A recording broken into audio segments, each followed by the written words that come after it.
Another month has come to an end in the Braves franchise in the month of July. So July has come to an end, and the Braves are sitting at 64-42 on the year, which is good enough for second place in the National League East, as they have fallen out of first place.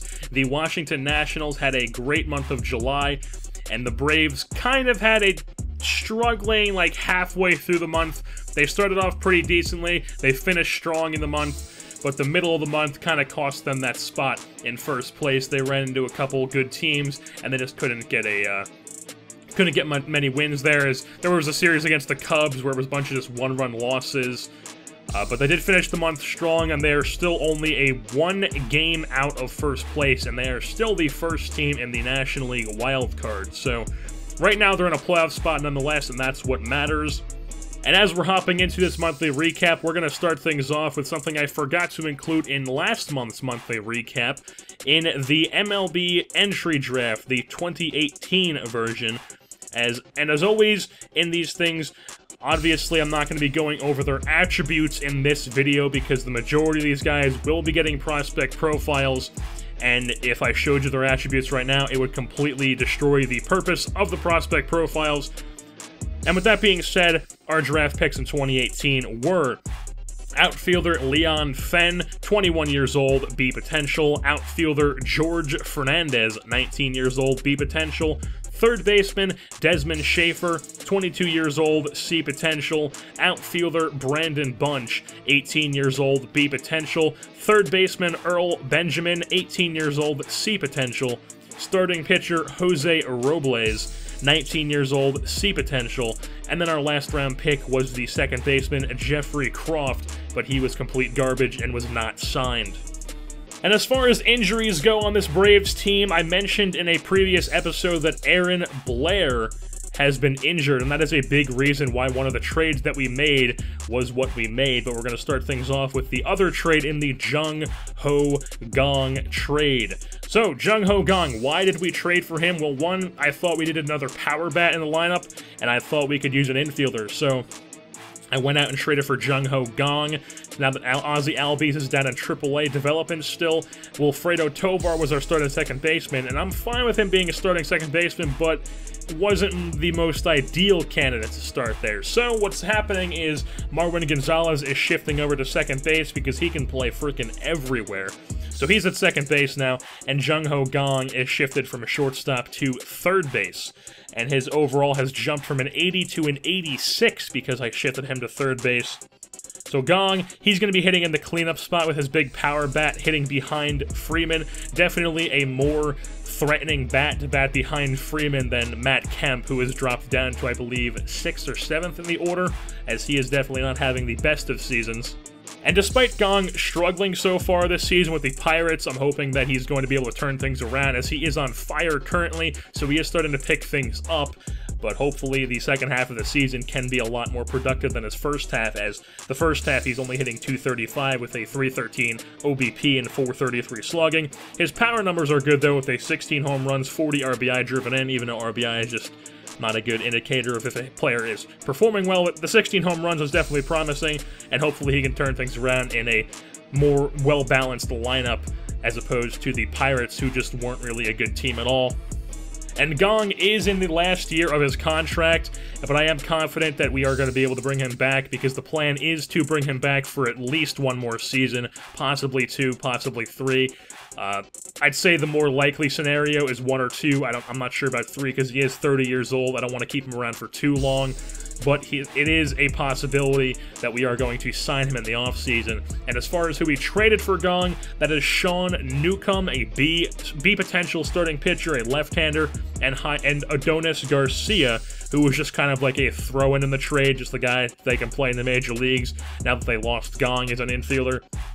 But Sean Newcomb is the main piece in the trade, as he's just a B potential left-handed starting pitcher. We have so much talent in the minor leagues, so much B potential, so many A potentials, even solid C potential guys. But we just have so much starting pitching talent that none of these guys, or not none of them, but the majority of these guys aren't going to make it to the big leagues. And if we can pick up some MLB quality talent for these guys, I'm fine with that, because even just trading away Newcomb, we still have a plethora of guys left in the minor leagues at starting pitching. While the other trade that we made was mainly because Aaron Blair went down with an injury, and I did not trust Glenn Sparkman to be a quality pitcher in the major leagues during a playoff race. I was fine with him being up last season when we were just kind of, filling spots in the rotation, trying to tank, trying to just get through the season so we can start this season too. But this year we're in a playoff race and we need quality pitchers. Hellickson's been really good. Tehran's been really good. Jaime Garcia can get the job done. But Foltynewicz and Aaron Blair. Well, Aaron Blair was our fourth guy, and then Foltynewicz is not really a guy I trust to be quality, and then Sparkman is definitely. So we went out and traded for Jason Hammel of the Kansas City Royals, who is in the last year of his contract. He's unlike Gong. I don't expect to re-sign him. He's just kind of like a half-year rental thing. And we did trade Patrick Weigel and Taylor Motter for him. Taylor Motter's just a older prospect. He's a AAA utility guy. He was probably never going to be in the big leagues anyway. He was just kind of a guy for depth, so he was just kind of a throw-in the trade. But Patrick Weigel is a B potential starting pitcher. Once again, so much starting pitching talent, we can afford to give up these guys. So Weigel to Kansas City. We get Jason Hammel. He's an 83 overall. He's having a very good 2018 campaign.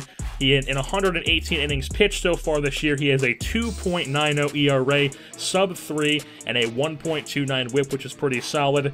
And his 3.36 FIP is the lowest in his career since 2012 when he was with the Baltimore Orioles. So Jason Hammel is having a pretty darn good season, and he's definitely going to help us in this playoff push towards the end of the season with our 1, 2, 3 starters being Julio Tehran, Jeremy Hellickson, Jason Hammel, and then 4 being Jaime Garcia, 5 being Mike Foltynewicz. And then 5 being Aaron Blair when he does get back, because I think he's going to be back in time for the playoffs if we do make it. Another thing that happened in the month of July is the All-Star Game, which was actually won by the National League 3-2, so the National League does get home field advantage in the World Series. And our Atlanta Braves had 3 players who were representing our team in the All-Star Game, and those 3 players were on the pitching side of things. Nick Vincent made it as a closer. He has the most saves in baseball, so of course he's going to make the All-Star Game. Freddie Freeman, of course, the guy is mashing all season long. No surprise there, he made the All-Star Game. And then Ender Inciarte, our center fielder. He was our center field representative. So moving on to how our players are doing as far as the league leaders, let's start things off with the guy who's having by far the best season on the team in Freddie Freeman.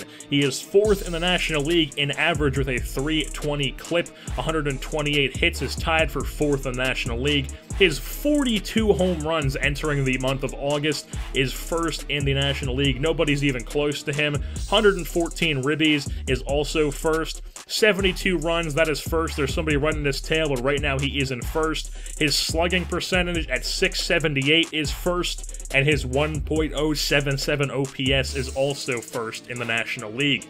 Moving on to Dansby Swanson, he's 2nd in the National League in average with a .324 clip, and 117 hits has him at 9th in the National League.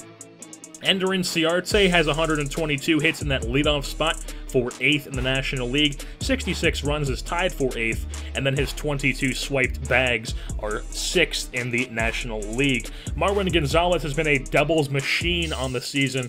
He is hitting a very high average, very high OBP. He's been on fire for what seems like the entire season. He moved into our starting third baseman position as he was just tearing things up as a platoon guy coming off the bench. As a super utility guy, but he turned into our everyday third baseman. Now he's our everyday second baseman, and he has 28 doubles, which is 8th in the National League.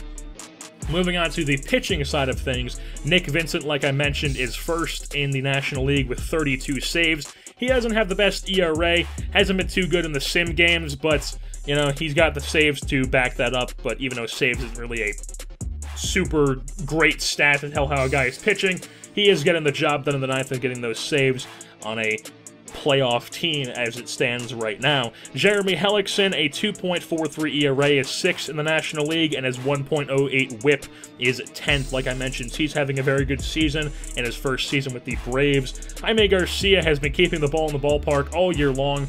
He is tied for 2nd with the least amount of home runs allowed with only 6 on the year. And then, of course, the hitter of the month in the month of July was none other than Freddie Freeman.